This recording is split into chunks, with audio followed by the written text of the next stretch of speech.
Bonjour à tous, je m'appelle Romain, coordinateur de la guilde au Cambodge et responsable Asie. Alors actuellement, on est dans le tuk-tuk en direction de KSH, Kampuchea Sela Handicap, qui est un des partenaires de la guilde, qui s'occupe de l'insertion professionnelle des jeunes en situation de handicap.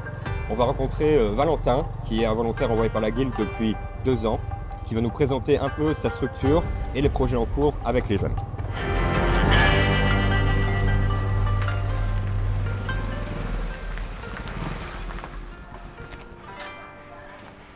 Salut Valentin, comment ça va depuis le temps? Salut Romain, ça va très bien. Écoute, je suis ravi de t'accueillir à KSH. Moi aussi. Et puis je te propose maintenant de venir découvrir notre belle structure. Avec plaisir. On y va? Je te suis.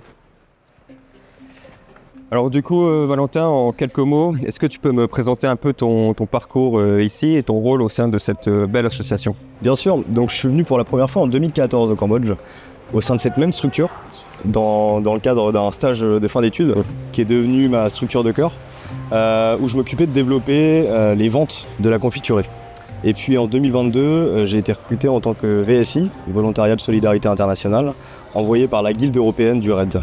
Et par rapport à cette structure d'accueil qui est KSH, est-ce que tu peux m'expliquer un peu plus son rôle, son principe et quels sont les projets actuels? Donc l'ONG fut auparavant une ONG étrangère, française, créée par un couple de Français, Pierre et Marie-Françoise Chetputi, qui étaient des éducateurs spécialisés en France et qui ont décidé en 2011 de venir créer une structure d'accueil d'adultes porteurs d'un handicap mental, autisme, trisomie 21, retard mental, etc. Pourquoi? Parce qu'au Cambodge, en fait, il n'y avait aucune structure à cette époque qui pouvait les prendre en charge et trouver des solutions durables pour les intégrer par la suite dans la société cambodgienne. On a différents programmes. Le premier, qu'on appelle activité du quotidien, qui se traduit par des tâches liées à l'hygiène, à la cuisine, savoir communiquer et s'intégrer dans un groupe. Certains jeunes vont seulement rester à cette étape-là toute leur vie et ne seront pas en capacité de passer à l'étape supérieure.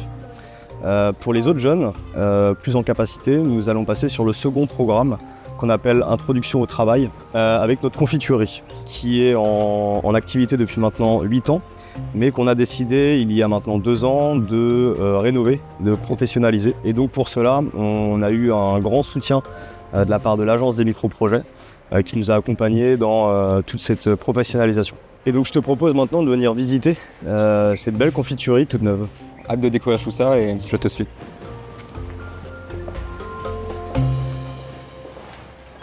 Et donc bienvenue dans notre confiturerie toute rénovée. Super. Voilà, donc tous les matins quand nos jeunes arrivent ici, première étape, c'est changer d'uniforme. Et ensuite être guidé à travers un système de pictogrammes qu'on a pu mettre en place à travers toute l'ONG et particulièrement à la confiturerie pour qu'ils aient des repères tous les jours et une routine éducative. Donc par exemple, nous allons avoir ce badge en fonction de la salle dans laquelle ils vont travailler. Ok. Et ensuite l'uniforme à avoir et la tâche qu'ils vont devoir opérer dans la journée. Et donc dans cette première zone, on va recevoir les matières premières tous les matins, c'est-à-dire des fruits, donc des ananas, des mangues, des fruits de la passion, etc. Et donc on va débuter la pesée. On va ensuite nettoyer les fruits, les égoutter et ensuite les transférer dans la seconde zone qu'on appelle la zone de parage, où les fruits vont être épluchés, dénoyautés, etc. puis découpés. Et donc voici la zone 2. Nos jeunes sur cette table en inox vont éplucher les fruits, les dénoyauter et ensuite poser dans cette bannette les fruits épluchés. Ok. Enfin, comme tu peux entendre derrière, on entend un petit peu de découpage. Donc c'est la zone de découpage. Voilà. On a 3 jeunes qui s'occupent de hacher l'ensemble des fruits. Et donc là, comme tu peux le voir, les fruits épluchés vont être mis en petits morceaux, ensuite mis dans une boîte en inox, mélangés avec du sucre. On va laisser ça macérer pendant environ 12 heures et le transformer le lendemain. Ok, c'est génial de voir tous ces jeunes hyper motivés à la tâche et faire ça tous les jours. Ouais, carrément. Et moi, je suis toujours ému en les voyant évoluer au fur et à mesure et certains aller travailler en milieu conventionnel. Donc la prochaine étape, c'est la transformation. Et donc nous voici ensuite dans la zone 3, la zone de transformation pour transformer les fruits avec du sucre en confiture. Susdes Hanan? Hello? Suksabai? Vâng, Dvaike? hồi đợt Ah, ok. Là on a Tolchet? Tolchet Beka? Ok. Et donc là, Srenon, elle est en train de sortir les pots de la marmite qui viennent d'être stérilisés. Et du coup, vous êtes à combien de pots par jour en production à peu près? Tout dépend. Pour des pots de 250 grammes, on peut monter jusqu'à 200, 300 pots. 200-300. Mais donc le plus important pour nous, c'est de garder aussi cet aspect éducatif et social. On n'est pas un business conventionnel. Et donc de ne pas faire non plus des trop grosses quantités pour pouvoir aussi ménager un petit peu nos bénéficiaires et qu'ils puissent avoir cette partie éducative. Voici la dernière étape du processus de production, donc la zone de packaging, avec 2 étapes. Donc un premier stickers qu'on va poser sur le couvercle comme témoin d'ouverture. C'est un gage aussi de qualité et de conservation. Et ensuite le second stickers, donc avec toutes les informations liées au produit.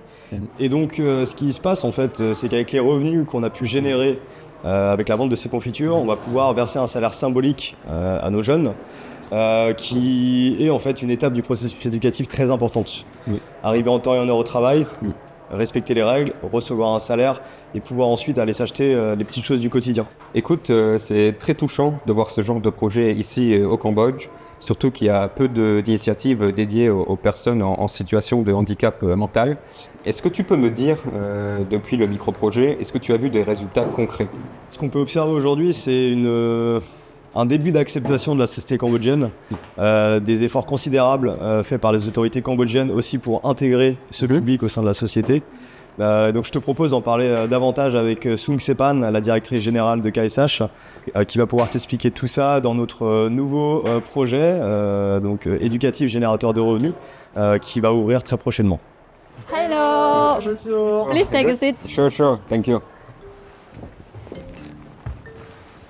So first of all, nice to meet you and thanks for the welcome. It was a really nice visit and a pleasure to discover this project. What are the actual perspectives about this ongoing project?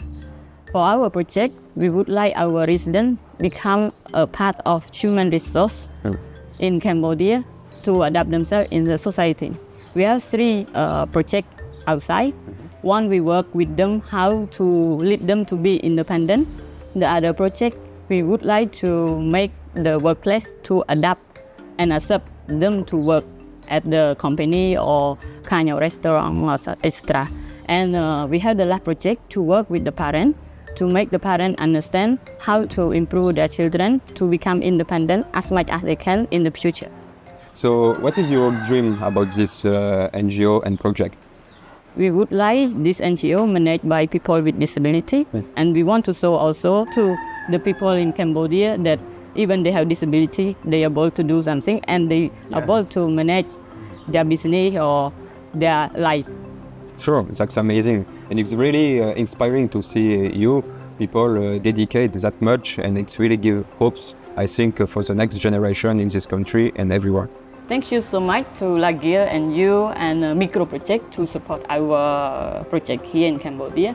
And we would like to offer you the gift for memory. And this is our jam. And you can test and give us back the feedback. Okay, yeah, jam are pretty rare in Cambodia, so I will try it for sure and give you my feedback. And I'm really looking forward to come back here. And you can always count on the support of Laguild. Thank you. Thank you so much once again, and see you soon.